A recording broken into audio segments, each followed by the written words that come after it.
The words landed like a blade across the table. "You're not even half the woman my mother is." I froze, the serving spoon still in my hand, the smell of vanilla pudding drifting through the room I had tried so hard to make warm and welcoming. The crystal glasses glimmered under the light, the silverware polished to a shine. I had hoped for peace that night. Instead, silence pressed down on every corner of my dining room. Kendra sat across from me, her red dress glowing like a warning. Her eyes glittered with satisfaction, as if she had waited for the perfect moment to strike. My son, Daniel, avoided my gaze, his fingers tapping nervously against his phone. I pushed back my chair. My heart pounded, but my voice was steady. "Then your mother can start paying your rent." Daniel's head snapped up, his face drained of color. "Rent," he shouted, the word breaking the silence like glass shattering on the floor. That single moment would change everything. "My name is Hazel Carter. I am 70 years old." And this was the night I stopped being invisible. "My name is Hazel Carter, and I have lived in the same small town in Ohio for more than 3 decades. I am a widow, a retired seamstress, and a mother who spent most of her life putting others first. My hands carried the proof calloused from years of sewing dresses, hemming pants, and patching coats for neighbors who sometimes paid me in dollars and sometimes only in gratitude. This house, the one that now feels like a stage for conflict, holds 30 years of my history. Every corner carries a story. The rocking chair in the living room still creaks with the weight of nights I stayed awake nursing Daniel's fevers. The quilt folded on the sofa is stitched from scraps of fabric left over from customers' gowns, each square a memory of work I poured myself into. For years I believed that helping my family was the same as loving them. What I didn't know was that sometimes help can erase you piece by piece, until you no longer recognize yourself. 6 months before that dinner, Daniel showed up at my front door. His eyes were red, his voice cracked as he spoke. "Mom, I lost my job. We can't pay the rent. Please, it'll only be for a few months until I find something." A mother's heart does not think twice. I opened my savings account, the money I had gathered penny by penny through years of sewing and sacrifice, and I began paying their rent, $900 each month, plus $100 more for the landlord's fee to process the transfer. $1,000 drained from my account on the 5th day of every month. "Don't tell Kendra," Daniel pleaded. "She'll feel ashamed depending on you." I believed him. I thought I was protecting her pride, when really he was protecting his own. To keep that payment steady, I cut corners everywhere. Dinner became rice and eggs night after night. I stretched my arthritis medicine until the pain kept me awake. I wore the same worn-out shoes until the soles split. And still I told myself it was worth it because my son needed me. Meanwhile, Daniel and Kendra went out to dinners, bought new clothes, and posted photos of weekend trips I knew they could not afford. I carried their burden quietly, believing that someday they would see my sacrifice and be grateful. That evening I wanted everything to be perfect. I cooked Daniel's favorite meal, chicken and mushroom sauce, rice with vegetables, and the vanilla pudding he had loved since he was a boy. I set the table with my mother's crystal glasses and the silver cutlery I only used on special occasions. Kendra arrived in a red dress that probably cost more than my monthly grocery bill. She smiled, but it was the kind of smile I had learned to recognize over the years, the one she wore when she was about to deliver criticism. Daniel seemed restless from the moment he walked in, avoiding my eyes and fidgeting with his phone like it held the answers to every question he didn't want to face. As we ate, Kendra began her routine. "The food's a little cold. Don't you think it's time to update this place? My mom's house feels so modern, she knows all the latest styles." I kept my smile soft, trying to keep the peace. This house was not modern, but every corner held a memory, every item a story of my life's work. I wanted us to end the night with dessert and laughter. I wanted one peaceful meal, but I could already feel the storm building around the table. Dessert was meant to soften the evening. I carried the vanilla pudding to the table, remembering how Daniel used to scrape the bowl clean as a child, telling me I was the best cook in the world. For a moment I thought we might finish the night gently. Then Kendra leaned back, her fork resting on the plate, and spoke the words that sliced the room in two. "You're not even half the woman my mother is." The spoon froze in my hand. The clock ticked loudly in the kitchen, each second puncturing the silence. Daniel kept his eyes down, his shoulders tense. I placed the spoon carefully on the table and rose slowly.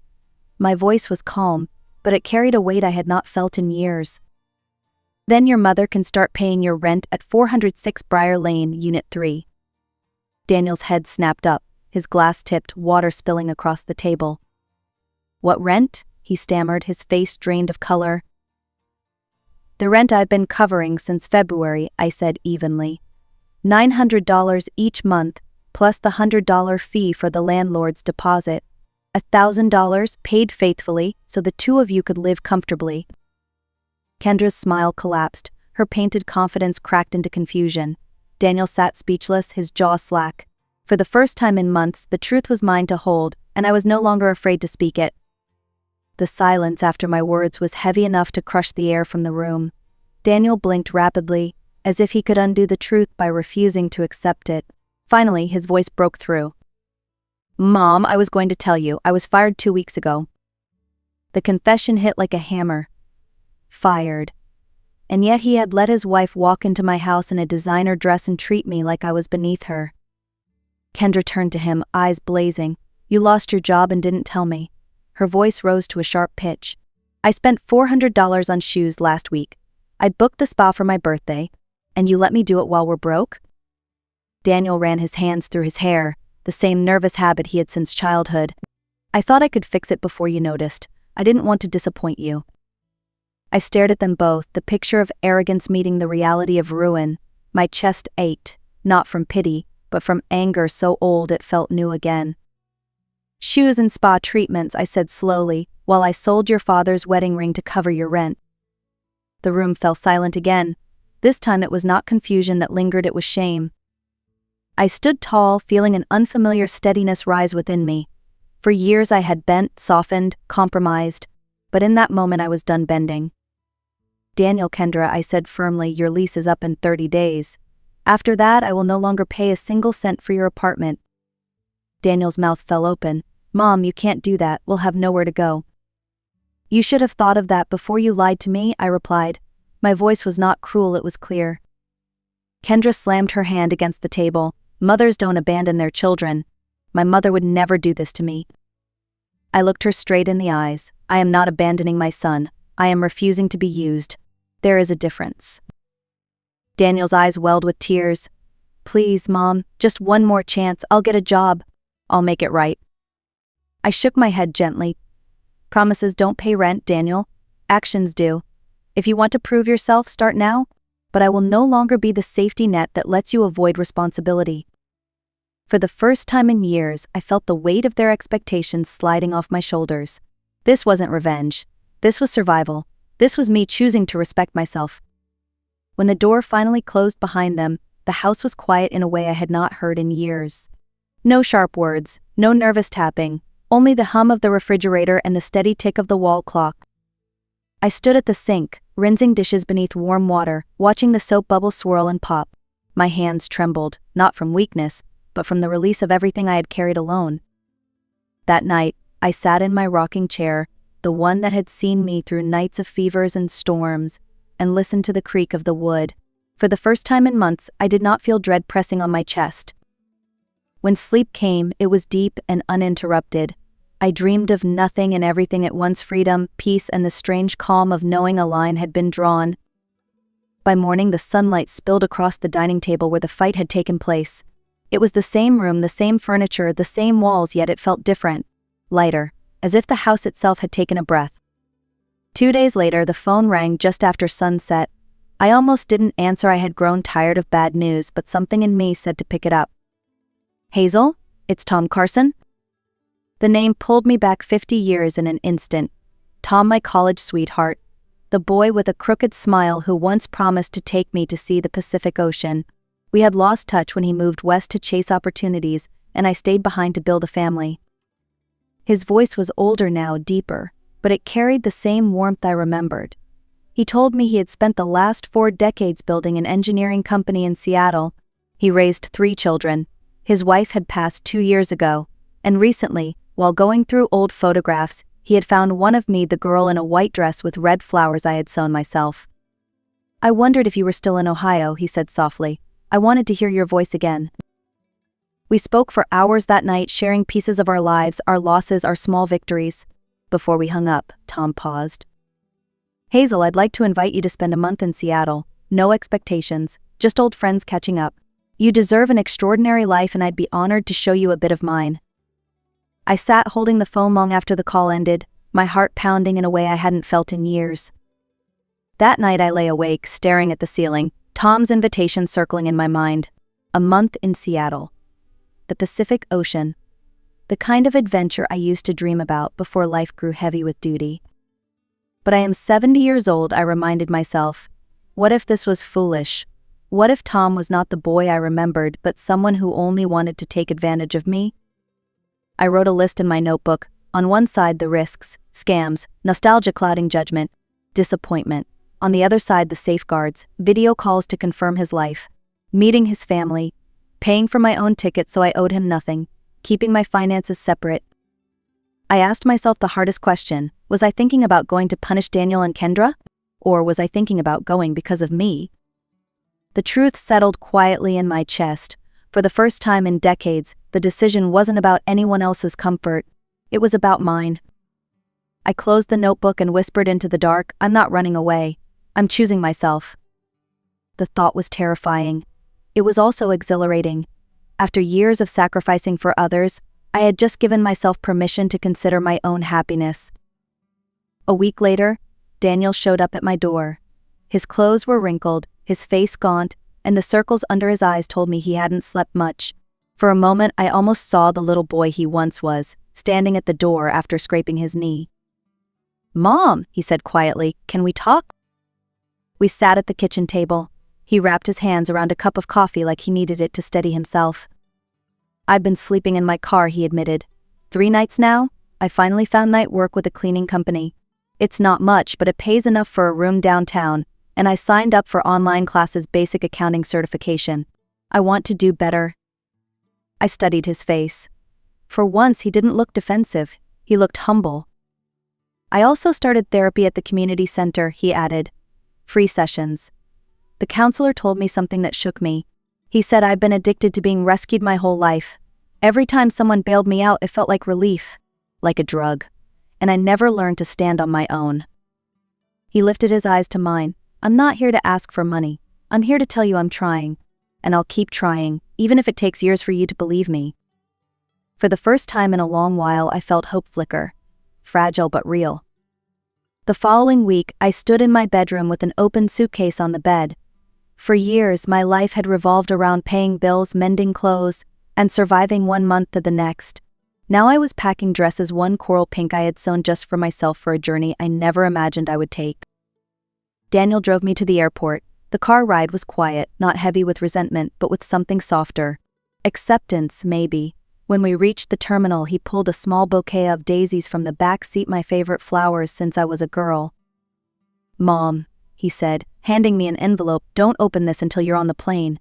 It's easier for me to write than to speak." We hugged longer than we had in years. "I love you," he whispered. "I love you too, son," I said, my voice steady. Now it's time for both of us to stand on our own 2 feet. On the plane, as clouds spread out like an endless field below me, I opened his letter. In shaky handwriting, Daniel had written, "Fly high, Mom, you've earned it." For the first time in decades, I felt the sky was mine. Seattle greeted me with cool air that smelled faintly of salt and pine. At the arrival's gate, Tom stood waiting, a bouquet of yellow roses in his hands. His hair was white now, his face lined, but his smile was the same one that once made my heart race in college. "Hazel," he said when we embraced, "you're even more beautiful than I remembered." The days that followed were unlike anything I'd lived in years. Tom drove me to the Pacific coast. I stood barefoot in the sand, watching waves crash endlessly, and whispered to myself I made it. At dinner on his deck, with the sun sinking into the horizon, he cooked salmon and poured me wine. His children came by later in the week, greeting me with warmth I hadn't expected. His youngest daughter, Claire, hugged me tightly and said, "Dad hasn't smiled this much since Mom passed. Thank you for bringing back his light." Every evening we talked for hours about our regrets, our victories, our silly youthful dreams. For once I wasn't someone's mother or caretaker. I was Hazel, a woman with stories to tell, laughter to share, and a heart still open to love. Healing didn't come all at once, but each conversation, each sunset, stitched me back together in ways I hadn't thought possible. One evening, after a month of shared dinners and quiet mornings, Tom sat across from me on the deck. The sky was streaked with orange and purple, and gulls circled lazily over the water. He reached for my hand, his eyes steady and kind. "Hazel," he said, "I know this might sound sudden. I'm not asking for marriage right away. I'm asking for a chance for us. Move to Seattle, let's see what we can build at this stage of our lives." My first instinct was fear, my home, my few friends, the life I had clung to for decades. But then I thought of Daniel's letter. "Fly high, Mom." I thought of all the years I'd spent giving, sacrificing, shrinking myself. And I realized that saying yes wasn't reckless. It was brave. A month later, I stood in my old house packing the last of my belongings. Daniel helped, calmer now, his shoulders straighter. "Funny," he said with a smile, "by letting you go, I finally feel like I've really got you back. Not the mother who rescued me, but the woman I never knew well enough." At 70 years old, I was not closing a chapter, I was opening one. And this time, the story was mine to write. Looking back now from the porch of Tom's house that overlooks the Pacific, I realize something I wish I had learned sooner. It is never too late to choose yourself. Daniel is rebuilding his life. He works steadily, pays his bills, and even started dating a woman who encourages him instead of enabling him. He still calls me every week, but not to ask for help, to share his progress. And for the first time in years, I feel proud of the man he is becoming. As for Kendra, she married a man older than herself who could fund the lifestyle she craved. I no longer feel bitterness when I think of her. Some people never change, and that's their journey, not mine. What I carry with me is this lesson: unconditional love is powerful, but without boundaries, it becomes a trap. Being a mother doesn't mean becoming invisible. It means raising children to stand, even if it means watching them stumble first. To anyone listening, maybe you've sacrificed too much. Maybe you've been told you're less than you are. Hear me, you are not too old, too late, or too small to start again. I was 70 when I boarded that plane. 70 when I opened my heart to joy. 70 when I learned that happiness is not a gift others give us, it's a choice we must finally give ourselves. And if I could do it, so can you.